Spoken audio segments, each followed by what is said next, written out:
Não, e nós podemos entender o seguinte, querida, Hum, a forma que você interpreta os fatos da vida, ó, guarda isso. vou A anotar aqui. forma que você interpreta os fatos da vida, os fatos que aconteceram com você e que está acontecendo com você, você então direciona a emoção. Então, se você só olha o seu pai com raiva, quais são as emoções que você vai ter dentro de si? Dor, raiva, ó, são emoções que adoecem. Veja que para você ter sofrimento emocional, você tem que dar os gatilhos. E os gatilhos são as interpretações que você dá. Porque a partir da interpretação diante de um fato, você cria uma realidade. Exemplo, o fato é que você foi mandado embora do trabalho. Interpretações. Você pode. Aí você acha que você não vale nada, que você não presta para nada. Isso Você não mesmo. entendeu que, de repente, o ser mandado embora foi o chefe que estava contendo gastos. Sim. Foi simplesmente ele dizendo: não dá para ficar, nós vamos diminuir o setor. Enfim, ó, a tendência. Ou você distratou um cliente porque você estava Isso. nervosa, mas não significa que você não vale nada. Aquele momento Exato. você errou, Perfeito. né? Mas a interpretação me adoece. A Por quê? É a interpretação. interpretação. Você quer ter emoções saudáveis, iniciar o processo de cura? Comece a trabalhar as interpretações que você tem da vida, dos fatos, sobre você e sobre tudo. E comece a entender. Se eu estou sofrendo, será que essa forma que eu estou vendo é o saudável? E você tem que começar É. a ter conhecimento. Aqui, ó. Será que as interpretações que dou a respeito da vida estão saudáveis? Você tem que se questionar, minha irmã. Tem! Isso é importante, porque a interpretação diante de um fato vai criar uma realidade. Isso. E qual é a realidade hoje? Sofrimento emocional, Dulce. Meu casamento está destruído porque meu marido não me ama. Meu marido só pensa em outras coisas. Meu marido não pensa em mim. Olha a interpretação que você dá. Seu marido não pensa em você? Peraí, será que não falta conversar? Será que não falta você trazer esse sentimento que você tem e começar a ter dúvidas? Será que é ele que não quer dar para mim? Eu me sinto desamparada, insegura? Ou será que eu estou colocando a figura da minha mãe nesse meu marido? Pode ser, talvez você esteja esperando que o seu marido faça o que a sua mãe deveria ter feito, que é te É. proteger. E quando eu digo proteção, não estou falando da proteção que eu citei no começo da live. Não, não, não, não, Aquela não. proteção assim, que É o afetiva, protetor da casa primeiro é o homem. com Mas certeza. estamos falando assim de uma proteção afetiva, daquele Isso, cuidado. Tem isso. mulher que quer ser cuidada pelo marido. Tem mulher que sente aquele vazio emocional aqui dentro do peito Sim, sim, e espera que o marido supra esse sim. vazio emocional. E nós vamos falar sobre isso que tem a ver com a feridinha do abandono. A gente vai trazer isso Isso, posteriormente. isso. Mas tem coisas que o seu marido não vai poder fazer por você, que cabe a você fazer. E isso está relacionado aos seus traumas. E enquanto você criar essa expectativa no seu marido, ou pode ser também nos filhos, Não, com pode ser nas certeza. irmãs da igreja, O no pastor. pastor. Meu Deus, pastores eu acho que passam muito por isso, gente, É né? Líderes complicado. de célula, nossa igreja é uma igreja em célula. Isso. Então, assim, ó, existem vazios emocionais que você tem e que eu também tenho que lidar com os meus aqui, que nós temos que lidar com eles. Porque imagina que eu fico esperando que a Dulce venha sanar todos os meus medos, os meus anseios, os traumas que eu vivi lá na minha infância, as questões inconscientes que eu tenho com a minha mãe. Imagina se eu ficar esperando que Sim. você resolva isso para mim, amor. Meu Deus! E aí você não vai ter condições de resolver. De jeito Aí eu nenhum. vou falar assim: ah, tá vendo? A Dulce não me ama. É. Não me ama, por quê? Porque minha mãe fazia assim, a Dulce não faz. Porque quando eu falava com a minha mãe sobre isso, minha mãe recebia essa minha queixa. A minha esposa não recebe. Aí você começa a projetar e a tendência a fazer isso, né? A gente Isso. casa buscando a mãe mesmo. Sempre assim. É. Então, assim, ó, aí você fica buscando a sua mãe, a expectativa não é sanada, porque não tem como, e você conclui erroneamente que o seu cônjuge não lhe ama. E aí o processo de cura, amor, e liberdade emocional não é iniciado. Não é. Fica Veja que tá travado. tudo amarrado, gente. Tá, tá. Quando eu falo amarrado, né? Amarrado é que tá tudo ligado. Tá ligado. Uma coisa não Nesse se sentido. desvincula da outra. Isso, tá tudo vinculado. Ok, melhor essa palavra, Exatamente. vai. E o que que nós vamos trazer então hoje, O Vini? que que nós traremos hoje? Hoje nós vamos então fazer o seguinte: primeiro, nós vamos agora trazer o como resolver. Por onde começar, né? Para quê? Para que as nossas irmãs comecem ali, embora nós já estamos falando muito como resolver, né, queridas Nossa, irmãs? demais. Como dar início no processo, né, de cura E liberdade emocional, e né? liberdade emocional. Primeiro, você vai ter que fazer o que o Vinícius colocou. Questione se as interpretações que você está tendo são corretas. Exemplo. São saudáveis, né? São saudáveis, estão saudáveis. Não é que não tem nada correto e errado. Tem o saudável e doentio, né? Então, exemplo.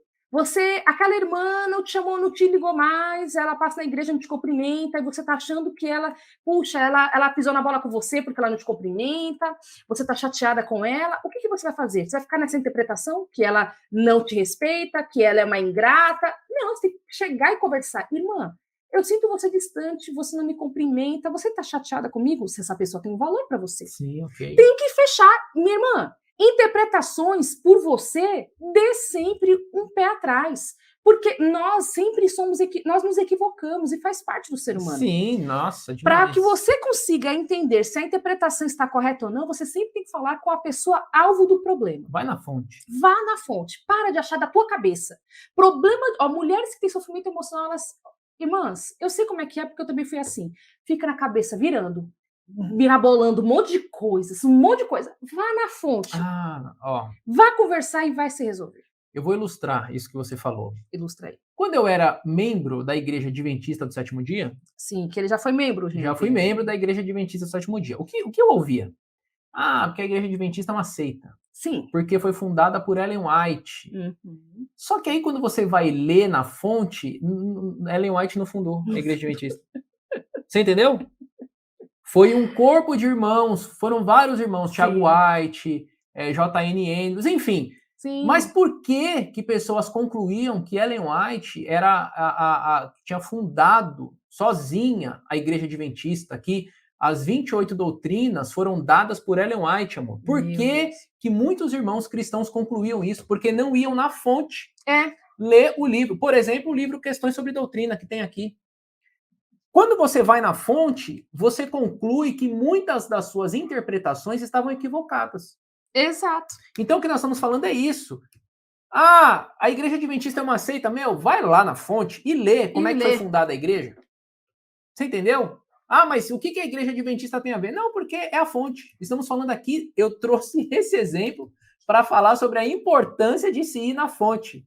Quer saber um fato, quer saber um assunto, quer saber o que a Dulce pensa a seu respeito? Pergunta para a Dulce, não pergunta para mim. Mesmo sendo o marido dela. Sim. Quer saber o que eu penso sobre você? Não pergunta para a Dulce. Pergunta para mim. Isso mesmo. Vai na fonte. Quer saber se a Igreja Adventista é uma seita ou não? Vai na fonte. Vai na fonte, mano. Não vem chamar o Vinícius, não. Lê os livros. Não vem chamar o Vinícius. Não me chama também, não. Que eu já tenho a minha opinião formada. Então, assim, vai na fonte, leia os livros. Ficou claro esse exemplo? Ficou claríssimo. Bom, eu tô feliz que então, ficou, queridas, questione sempre. É a primeira questão, tá? Tá bom. Segundo, você precisa colocar o adulto para interpretar, para realizar as interpretações. E como que é colocar o adulto? Tira a criança. Quem sofreu abuso, quem sofreu trauma lá na infância, foi a criança. Quem teve a dor do pai, que viu o pai ir embora, foi a criança. Como é que o adulto vive hoje? O adulto não interpreta só por si só, ele vai na fonte, e o adulto procura clareza nas interpretações. A criança fica mirabolando na cabeça. O adulto entende onde foi que errou, onde deu problema e vai falar na fonte. Então, coloque o adulto para você também interpretar os fatos. E é isso. Essas duas perguntas, Vini, esses dois direcionamentos, tá bom? Eles são os mais importantes. Existem outros, mas vamos ficar só com essas duas. Sabe por quê? Porque senão a gente hoje é muita informação para as nossas irmãs. Então, assim, olha, por que a gente tem que se preocupar com vocês, queridas irmãs? Muita informação, muito conteúdo assim, não dá para vomitar em cima de vocês. Tem que ser algo aos poucos para vocês entenderem. Mas eu creio que esse é o caminho que nós trabalhamos e que nós ajudamos as mulheres a iniciarem o seu processo de cura e liberdade emocional. Então, quer iniciar? Começa por aqui. Começa a entender que as suas interpretações estão pelo trauma e quem foi o traumatizado da história? A tua criança. Então, para de interpretar os fatos da vida com o olhar da tua criança ferida. Interpreta com o olhar da adulta que quer buscar cura e liberdade emocional. Sim, é bom deixar isso frisado. Enquanto a adulta não assumir o governo da sua vida, o processo de cura e liberdade emocional não é iniciado. Não é. E nós vemos isso muito no Método Vivo. Exatamente. As alunas chegam com a criança no controle da direção, né? Então, existe o carro da vida. Normalmente, a aluna que vem para o Método Viva, ela vem com a criança no banco do motorista e a adulta no passageiro. Meu Deus. E aí, o que a Dulce explica? Gente, vamos fazer o seguinte... Vamos mudar agora. Então, a criança vai sentar no passageiro e a adulta vai sentar no banco do motorista. Pronto, gente. É simples. Só que não é fácil, né? Não é fácil. Porque o cérebro já se adaptou. Você tem 30 anos, 40 anos de sofrimento emocional. Isso mesmo. Treinando. Todo dia ele vem nesse... Você treina, tá? Sofrimento emocional é treino. Você está se treinando. Você acha que o cérebro vai tirar esse aprendizado? Não vai. Do dia para a noite, né, amor? Não vai. Mas você tem que ter muita força de vontade, irmãs, para agora fazer o quê? Desativar esse caminho sináptico para agora ir para um outro caminho mais saudável. Iniciar processo de cura e liberdade emocional é começar a ter um novo olhar para a vida. Um novo olhar vai mudar a tua história, vai mudar a tua direção. Não é à toa que a Bíblia foca tanto na mente.